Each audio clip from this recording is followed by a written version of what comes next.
State-of-the-art research. Industry-driven skilling. 100% placements. KL, deemed to be university.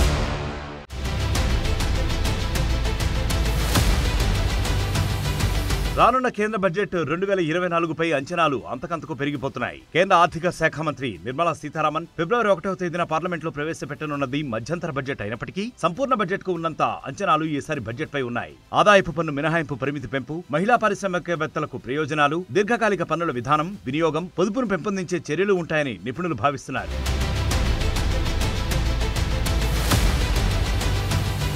ఈసారి budget లో ప్రభుత్వం యువత, మహిళలు, రైతులు, పేద వర్గాలపై ప్రత్యేక దృష్టిని పెట్టినట్లు కేంద్ర ఆర్థిక శాఖ మంత్రి నిర్మలా సీతారామన్ సూత్రప్రాయంగా తెలిపారు. ఈ 4 అంశాలకు సంబంధించి కీలక ప్రకటనలు ఉండొచ్చని అంచనా. రైతులకు సీఎం కిసాన్ సమ్మాన్ నిధి సాయాన్ని పెంచాలని కేంద్రం ఆలోచిస్తున్నట్టు తెలుస్తోంది. 6,000 రూపాయల నుంచి 9,000 రూపాయలకు పెంచనున్నారని అంచనా. అలాగే మహిళా రైతులకు పెట్టుబడి సాయం 12,000 రూపాయలు చేస్తారన్న ఊహాగానాలు ఉన్నాయి. ఉద్యోగులు, పెన్షనర్లకు కరోనా వైరస్ విజృంభణ సమయంలో పెండింగ్ పెట్టిన డిఆర్ఎస్ అలవెన్స్, డిఆర్ఎస్ రిలీఫ్లకు సంబంధించిన 18 నెలల బకాయిలు విడుదల చేయాలనే ప్రతిపాదనలు కేంద్రం వద్ద ఉన్నాయి. వీటిపై ప్రకటన చేసే అవకాశం ఉంది. ఆదాయపు పన్నుకు సంబంధించి మరింత ఊరట కల్పించాలని ట్యాక్స్ పేయర్స్ కోరుతున్నారు. సెక్షన్ 87A కింద వ్యక్తిగత పన్ను చెల్లింపుదారులకు కొంత రాయితీని అందించవచ్చని, దీని కింద మొత్తం పన్ను మినహాయింపు పరిమితిని ఇప్పుడున్న 7 లక్షల రూపాయల నుంచి 8 లక్షల రూపాయలకు పెంచే అవకాశం ఉంది. అలాగే రివైజ్ ఐటీఆర్ గడువును పెంచాలని డిమాండ్లు వినిపిస్తున్న క్రమంలో కేంద్రం ఈ దిశగా ప్రకటన చేయవచ్చు. బ్యాంకు ఖాతాలకు పన్ను మినహాయింపులు కల్పిస్తూ సేవింగ్స్ ఖాతా వడ్డీపై స్టాండర్డ్ డిడక్షన్ లిమిట్ ను 50,000 రూపాయలకు పెంచుతారని విశ్లేషకులు భావిస్తున్నారు. ఆటోమొబైల్ రంగానికి మరిన్ని ప్రోత్సాహకాలు కల్పించి అభివృద్ధికి తోడ్పడాలని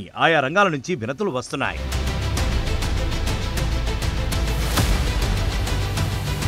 మరిన్ని వీడియోస్ కోసం ఛానల్ ని సబ్స్క్రైబ్ చేయండి. లేటెస్ట్ అప్డేట్స్ కోసం వాట్సాప్ ఛానల్ ని ఫాలో చేయండి. అండ్ లింక్ డిస్క్రిప్షన్ లో ఉంది.